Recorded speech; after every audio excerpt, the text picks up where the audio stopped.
pozdrav iz Novog Slankamena, mesta koje se googla i u kome se traži nekretnina više u poslednjih par meseci. E sad, ukoliko u ponudu dobijete nekretninu kao što će biti ova, koja će biti predmet ovog videa, ukoliko ta nekretnina ima jedan grandiozan, veličanstven plac, ukoliko u sve to posjeduje kvalitetan objekat i vinski podrum, onda je ovo razlog više da vas ovaj video drži do kraja. Krenimo redom.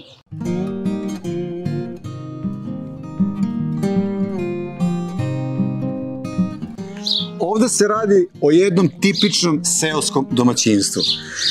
Šta ti misliš, da li su seoska domaćinstva interesantna našim kupcima? Pa ja pre svega želim da čujem, možete li sebe da zamislite da se vratite na selo? Povratak na selo je nešto što je isto u zadnje vreme dosta aktuelna tema, ali ono što bih ja naglasila jeste da je ovo selo Novi Slankamen u opštini Inđija udaljen svega 60 km od Beograda i 50 km od Novog Sada. Tako da je ovo interesantna lokacija da odete do grada gotovo svakodnevno. Tako je. Nećemo više da dužimo, ajde da vam pokažemo o čemu se ovde radi.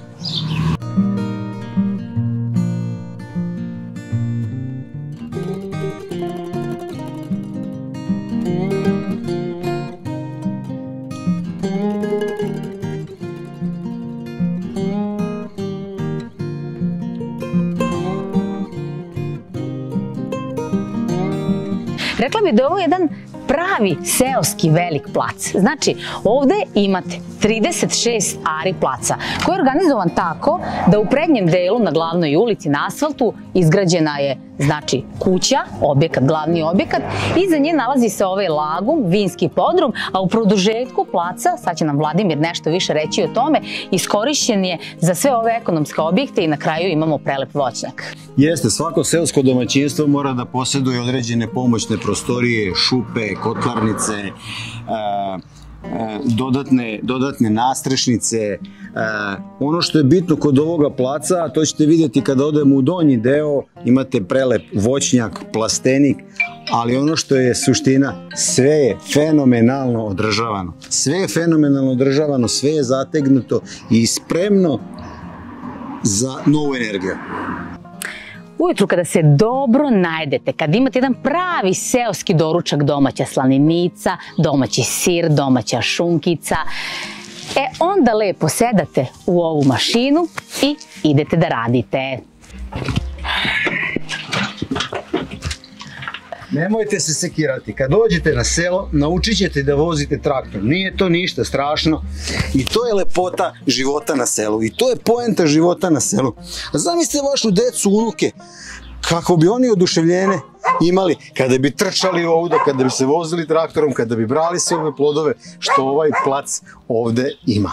Što se tiče glavnog objekta, glavne kuće, ona je uknjižena, kao što vidite, radi se o jednoj kući salonskog tipa, vojvođanskoj kući koja je celom ovom svojom dužinom okrenuta ka ulici. Kuća se sastoji iz ulaznog hodnika, dnevnog boravka sa kuhinjom, trpezarijom, 3 spavaće sobe i kupatila.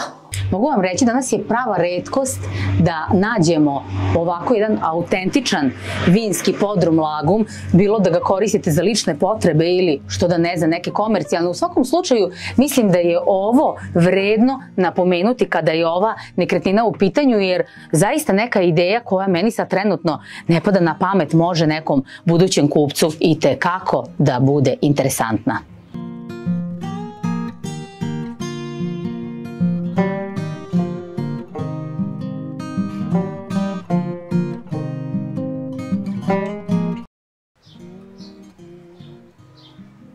Život na selu zahteva i mnogo rada i mnogo truda. Ali, kada imate sopstvenu hranu, kada ste sposobni da proizvedete svoje povrće, kao što možete ovde u ovom stakleniku, onda je užitak veći. Da li za sopstvene potrebe ili za komercijalne potrebe, to ćete vi da odlučite. Život na selu donosi vam i tu mogućnost.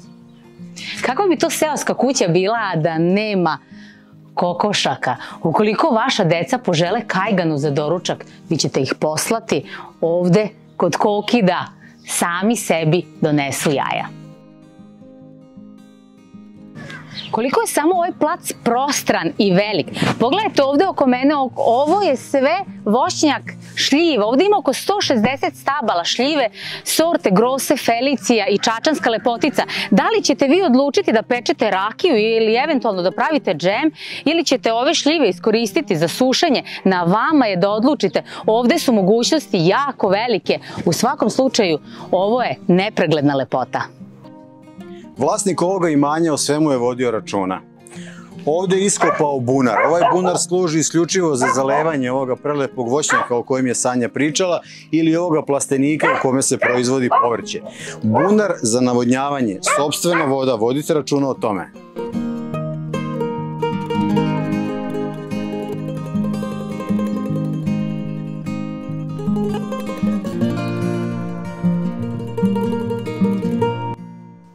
Vladimire, složit ćeš se da ovo nije klasična samo kuća na selu, da eto ne mora samo ciljna grupa da budete vi koji eventualno tražite kuću na selu. Ovo je kuća koja ima veliki turistički potencijal, kako zbog samog mesta Novog Slankamena. Ova kuća ima takođe potencijala i da se ovde organizuje neka proizvodnja, da se ovde organizuje sušara ili recimo da vi uzgajate voće, povrće, šta god. Šta ti, Vladimire, misliš o tome? Sve što se tiče turizma, sve što se tiče neke mini proizvodnje, sve što je vezano za poljoprivredu, voćarstvo i vinogradarstvo, ovo je takav kraj. Ali šta je ovde suština? Ovo mesto, ova lokacija između Novog Sada i Beograda. Vi ste na 10 minuta od autoputa. Za pola sata dođete u Beograd, za pola sata dođete u Novi Sad. Ovo je zaista specifično mesto koje ćete, kao što Sanja kaže, koristiti za sopstvene potrebe. Možda ćete hteti jednostavno ovde da imate samo vikendicu, da dođete vikendom i da uživate u životu na selu, ili ćete znati da iskoristite ovaj potencijal. Povratak na selo je ponovo u modi. A za cenu od 67.000 evra koliko košta ova kuća, složit ćete se sa mnom, u Novom Sadu možete da kupite neki manji stan ili eventualno neku garažu na boljem mestu u Beogradu. Pa sad vi meni recite kakve su to vrednosti.